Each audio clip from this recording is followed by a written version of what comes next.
It's your last day here. I will see you all next school term. You are already in grade 5, but before that, I will return your papers. Then one. Done.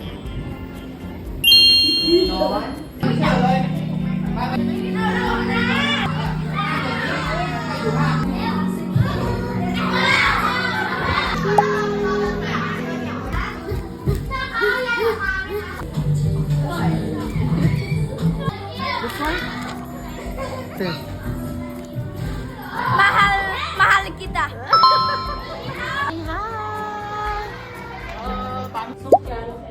Here's for the last day.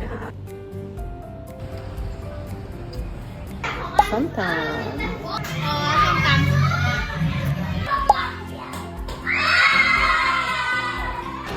Now, time for lunch.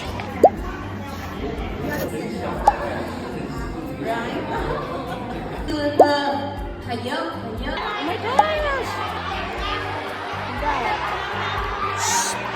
No, no. An earthquake just happened. Oh my gosh, that was a strong earthquake. 7.7, imagine. Woo. So we are told to go home and evacuate the school. So yeah, be safe. Sobrang lang